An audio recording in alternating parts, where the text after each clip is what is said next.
Ini adalah sebuah live yang gue udah pengen lakuin dari lama, tapi gue ragu karena gue lagi nggak ngerasa kayak I am being myself, like I'm myself gitu lately. Especially setelah gue kembali dari LA, setelah apa yang gue alami di sana, dan setelah semua proses yang gue lewatin, dan mungkin banyak dari kalian di sini yang udah nonton video gue di YouTube yang menjelaskan apa sih yang terjadi di LA.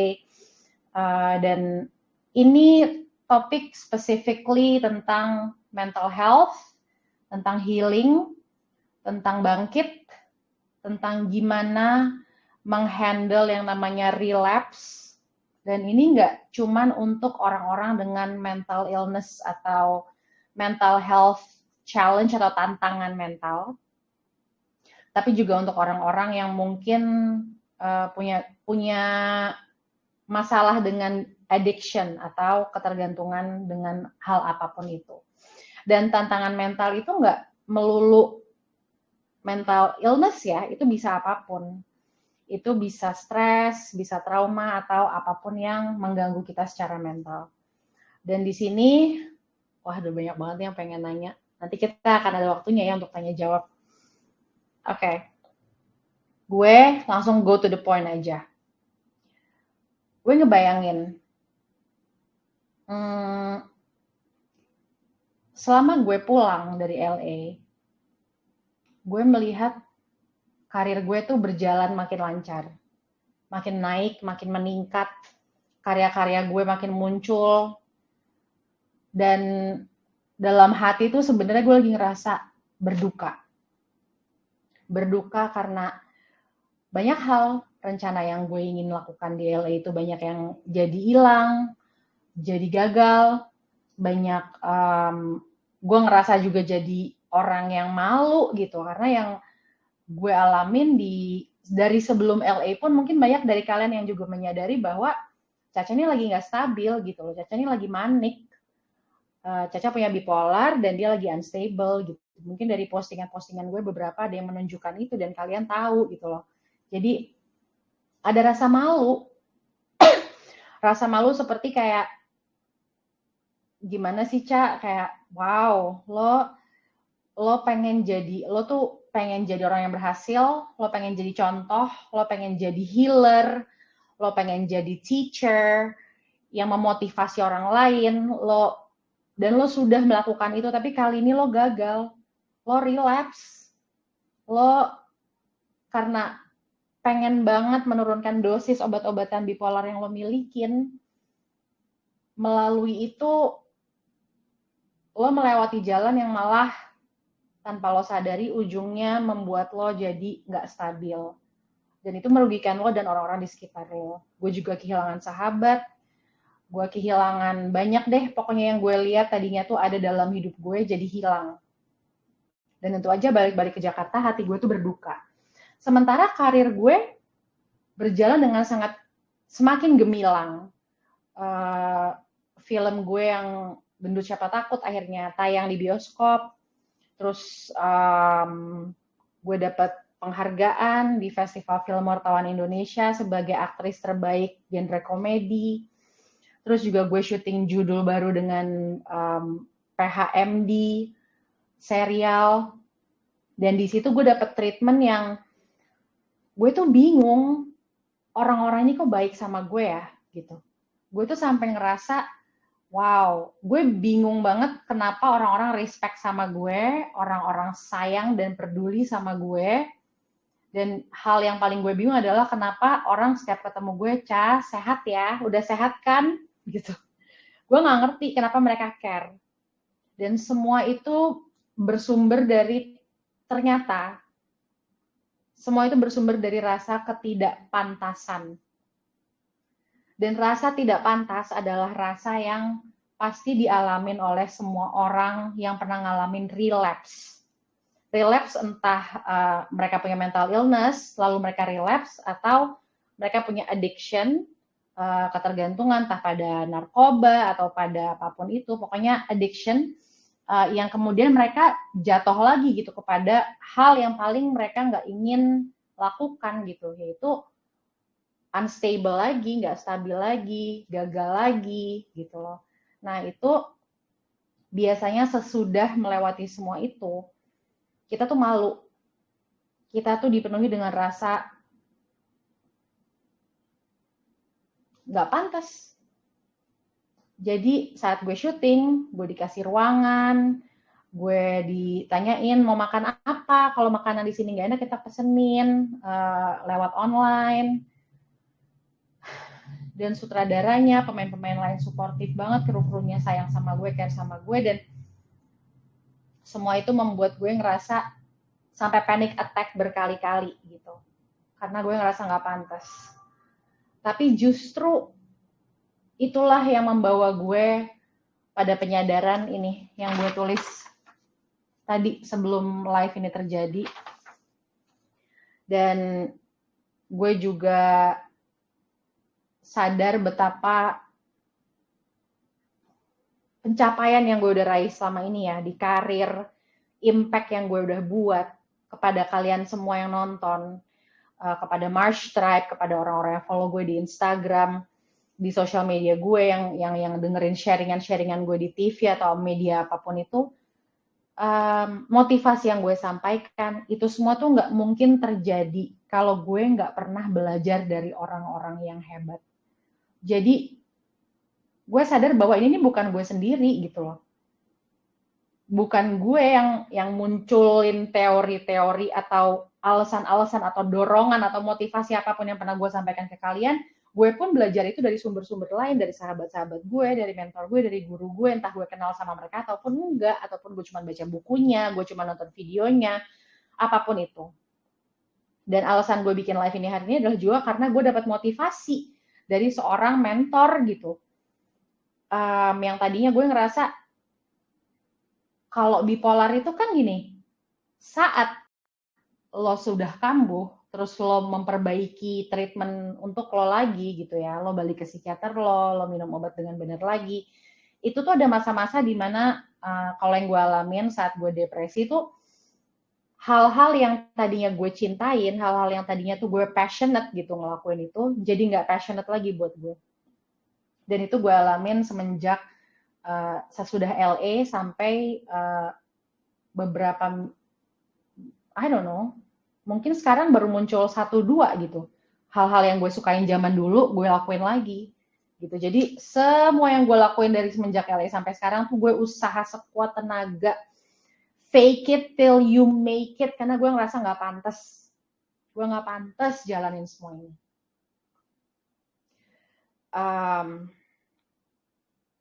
So, gue ngerasa, seperti yang gue bilang tadi,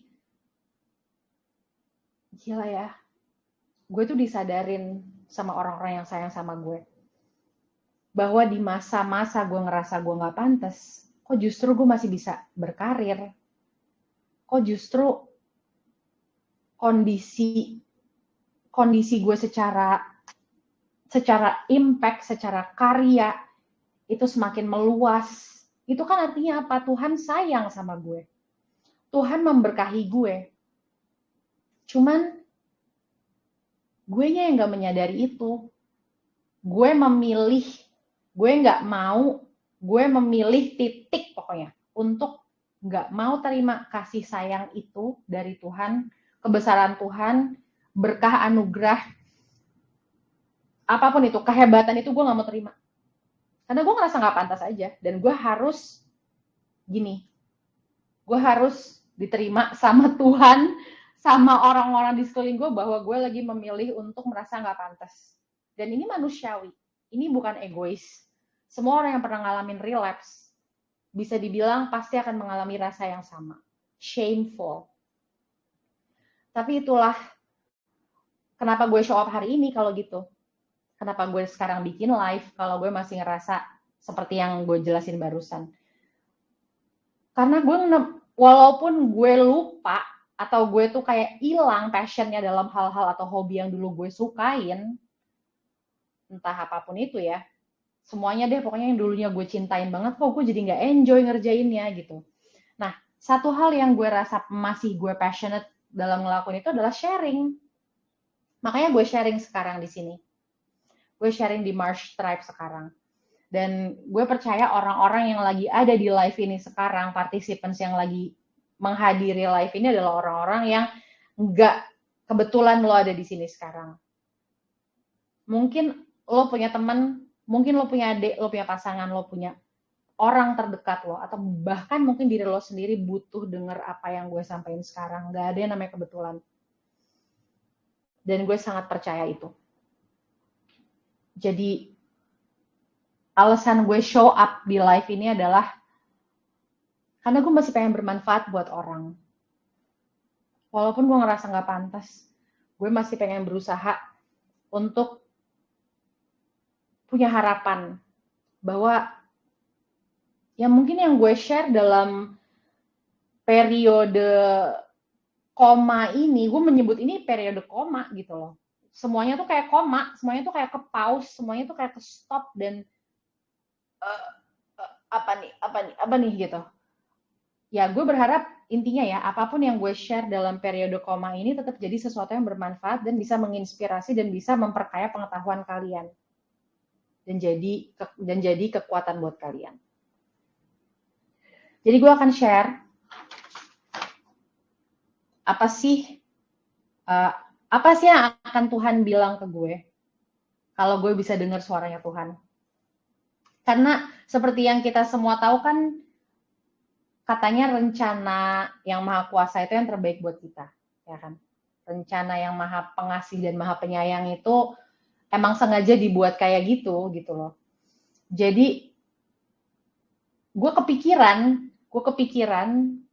kalau misalnya nih memang bener Tuhan Allah itu sayang banget sama gue, pasti dia akan melihat gue sebagai lebih dari diamond, lebih dari berlian. Dia melihat gue seperti cahaya yang penuh dengan kepantasan justru.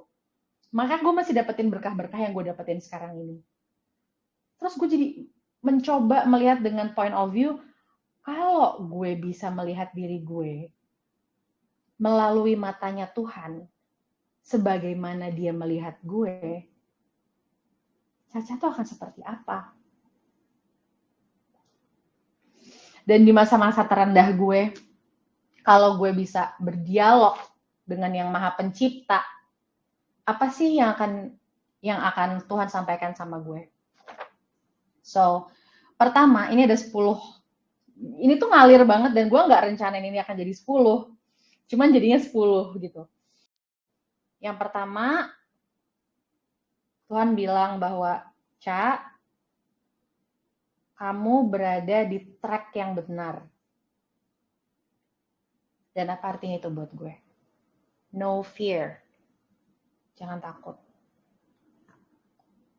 Dan gue pengen menyampaikan ya, semua nih 10-10-nya yang gue sampaikan di sini, itu bisa relate ke kalian. Apapun situasi kalian. Kalau kalian lagi dalam fase dari down, lagi low, mau bangkit. Oke, jadi sambungin ini, kaitkan ini dengan diri kalian. This is not just about me. Gue justru ngebuat ini untuk memperkuat para orang-orang yang nonton menjadi partisipan di live ini juga. So, kalian itu, kamu berada di jalan yang seharusnya terjadi. Nggak perlu takut, dan aku selalu ada di sini. Tuhan tuh selalu ada, menggenggam tanganmu. Walaupun kamu nggak melihatnya. Lanjut nomor 2. Kamu butuh ini untuk terjadi padamu.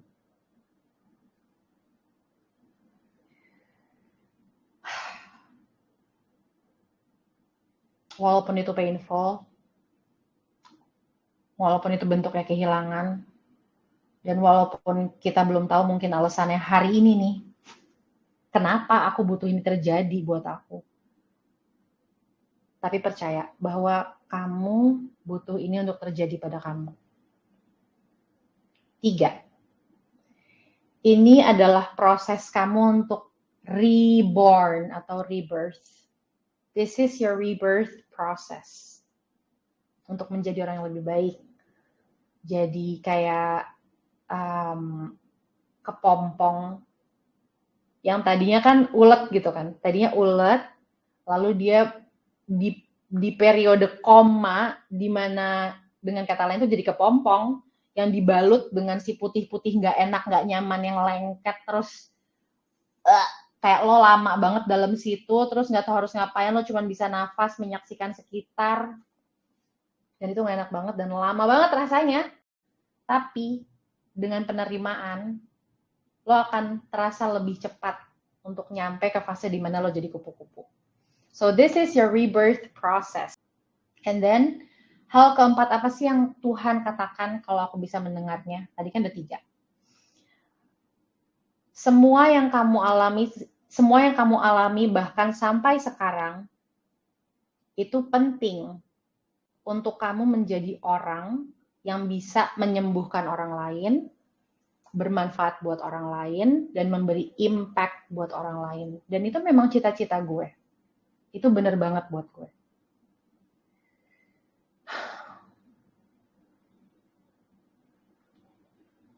Mungkin koleksi. Gue kan selalu bilang ya di live gue di Marsh Tribe, gue selalu bilang gue pengen jadi coach, life coach, gue pengen jadi healer. Mungkin emang jalan hidup seorang healer itu nggak harus penuh dengan cobaan gitu loh. Sehingga gue kaya dengan pengalaman, sehingga gue tahu gimana cara yang berteman dengan yang namanya kesedihan, yang namanya luka, dan lainnya yang menguatkan gue. Dan lo juga, untuk jadi orang yang lebih bermanfaat buat sesama. Yang kelima, oh ya, untuk yang bertanya ya, ini gimana sih kok gue bisa dapetin 10 hal ini? Gue baru sampai nomor 5, cuman kalau ada yang penasaran, gimana caranya gue berconnect gitu loh dengan higher self gue atau yang maha pengasih ini gitu. Sebenarnya sih kita cuma perlu melihat ke dalam dan melatih itu. Dan cara melatihnya adalah dengan menulis dan coba bernafas saat menulis, sadari nafas kita. Kadang-kadang air mata bisa keluar dan nggak apa-apa. Biarkan itu menjadi hal yang nggak apa-apa, jangan takut. Dan munculin aja semua pertanyaan-pertanyaan yang lo butuh tanyakan saat ini. Lalu anggap lo ngelihat di depan lo tuh ada sosok cahaya putih atau yang bentuknya mungkin seperti lo yang lagi berdiri di depan lo, dan anggap itu higher self lo, sosok yang lebih bijak, the voice within atau the wisdom inside of you. Dan itu datangnya dari mana lagi kalau bukan dari yang maha kuasa, semua kebijaksanaan itu. Oke? Jadi dengarlah jawaban-jawaban yang dia berikan atas pertanyaan lo itu. Oke, next. Nomor 5. Aku, maksudnya yang maha kuasa, itu pengen gue tahu betapa dia mencintai gue. Aku ingin kau mengetahui betapa aku mencintai kamu melalui penyadaranmu atas betapa kamu tidak mengizinkan cinta masuk ke dalam dirimu. Kadang sebagai seorang yang pengen bikin orang lain ngerasa lebih baik, pengen healing orang, gue bisa lupa untuk take care of myself. Gue bisa lupa untuk nurture diri sendiri. Gue selalu ngelihat keluar. Dan mungkin ini hal yang berat diakuin ya. Untuk siapapun, coach, healer di luar sana, karena kita suka giving, kita tuh orang yang suka mengasih. Kita sukanya menyayangi orang lain dan kita sukanya memberi. Tapi saat kita lupa memberi untuk diri kita juga, maka disitulah ketidakseimbangan dan ketidakselarasan itu terjadi. Dan jadinya kita diingatkannya bisa melalui kegagalan. Tapi nggak apa-apa, jatuh itu juga nggak apa-apa. Berarti kita lagi dikasih tahu kalau kita lupa. Bayangin kalau kita jatuh, tapi kita nggak dikasih tahu kita lagi jatuh, alarmnya nggak nyala. Lo bayangin nggak, lo harus kerja, jam 7 harus bangun, mandi, kalau nggak lo bakal telat, bos lo bakal marah, lo bisa dipecat, terus alarm lo nggak nyala. Di saat-saat yang lagi kritis seperti itu contoh simpelnya. Jadi jatuh, lupa, dan diingatkan lagi oleh kegagalan, anggap aja itu kayak alarm HP lo yang bunyi untuk ngingetin lo sekolah atau ke kantor. Itu adalah sistem untuk reminder. Oke. Nomor 6. Ini bukan soal obat-obatan yang harus gue minum lagi. Ini adalah tentang relapse dan apa yang harus dilakukan setelah itu terjadi. Banyak orang yang bisa dapat maintenance atau manajemen kalau mereka punya mental illness melalui obat-obatan, melalui konseling dan lainnya. Tapi jarang bagi siapapun untuk tahu gimana caranya navigasi atau apa ya, kalau sesudah kita sadar, kita relapse, itu tuh rasanya kayak kita di tengah-tengah laut yang ombaknya tuh mengombang-ambing gitu. Nggak banyak orang tahu gimana caranya melalui ombak yang naik turun itu. Dan itulah life skill yang sebetulnya dibutuhkan oleh semua orang. Bukan maintenance, bukan manajemen dengan obat-obatan, walaupun itu juga penting, apalagi kalau kita sudah punya mental illness. Oke. Okay? So, itu yang nomor 6. Yang nomor 7 adalah mereka yang mengenal shame atau rasa malu yang paling besar adalah orang-orang yang bisa mengalahkan rasa malu itu dengan kekuatan yang paling besar. Nomor 8. Ini adalah waktunya, Ca, untuk kamu belajar mengisi ruang kosong periode koma itu. Kalau lagi di pause gitu, kan kayak lagi pause tuh kan gini, ada pause, ada play. Kalau di tape gitu ya, atau di music player.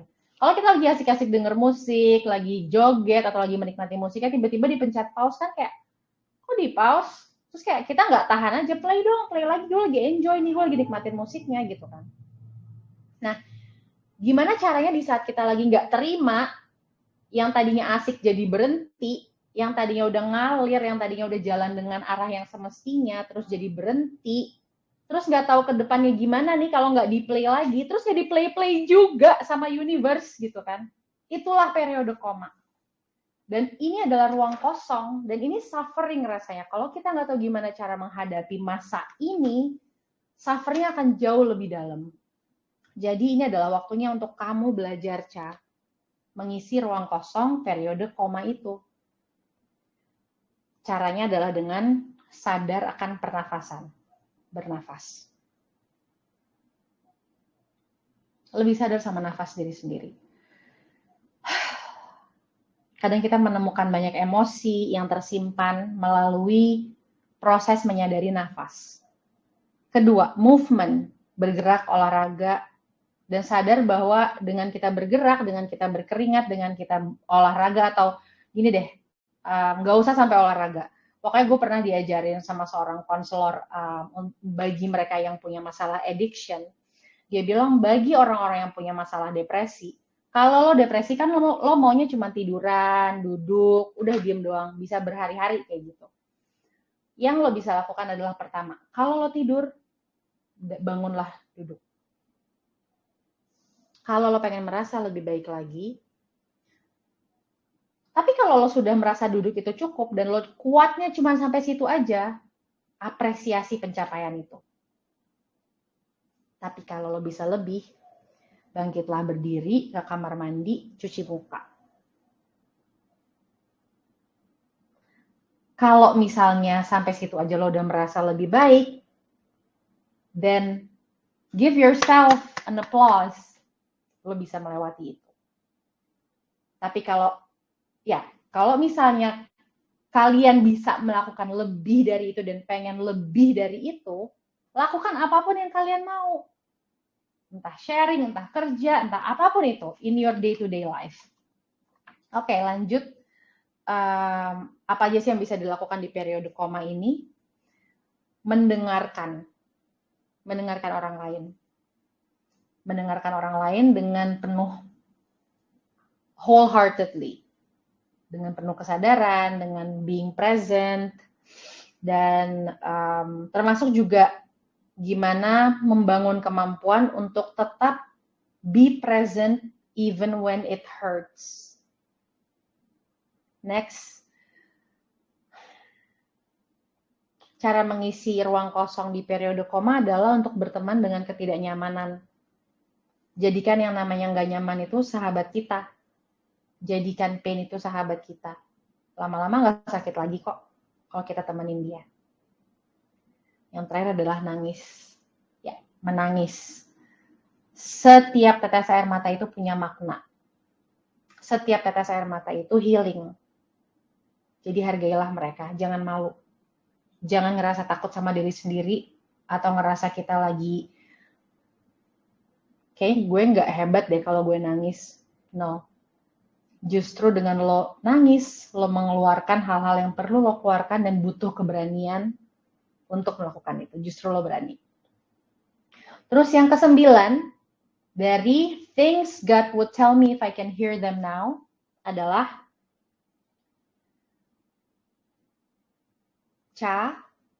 gimana kamu akan bisa menghargai kebahagiaan kalau kamu nggak pernah melihat dan mengalami sisi sebaliknya. Dan itu kalian pasti ngerti maksudnya apa. Yang ke-10 yang terakhir,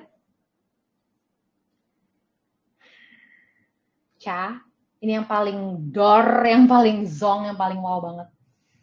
Yang ke-10 adalah it's time, untuk kamu tahu. Tujuan hidup itu bukan tentang getting more, being more, making more, doing more. Lebih mencapai lagi, mendapatkan lebih banyak. Anything that is more, bukan itu. Tujuan dari hidup adalah menerima periode-periode yang gelap atau ruang-ruang koma, ruang kosong yang gelap, di mana dalam ruangan itu tuh nggak ada light switch-nya tuh, nggak ada cetekan lampunya. Dalam hidup tuh nggak, anggap hidup itu terdiri dari berbagai macam ruangan-ruangan. Ada ruangan yang kita masukin saat kita umur 4 tahun, penuh dengan mainan, orang tua kita lagi harmonis, kita happy, kita banyak ketemu dengan teman-teman di sekolah, hidup lebih mudah, kita nggak perlu mikirin gimana make money dan lainnya. Lalu ada umur 20 di mana kita melihat hal-hal yang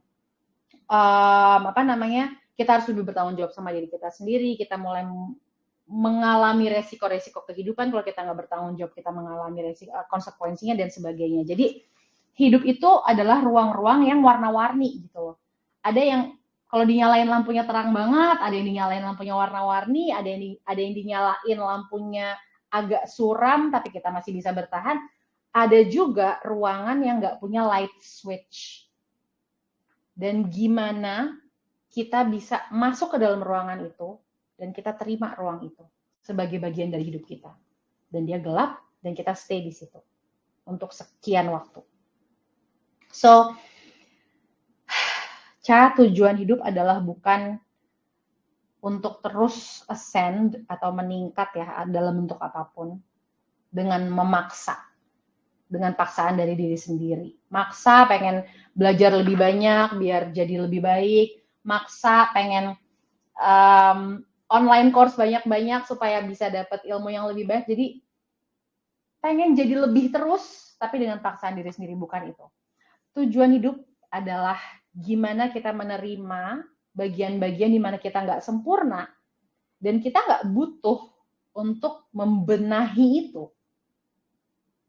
Ada ketidaksempurnaan yang memang kita perlu terima aja. Jadi it's not about ascending by force atau paksaan, tapi it's about ascending by accepting dengan penerimaan. So that is itu yang mau gue share. Things God would tell me if I can hear them now.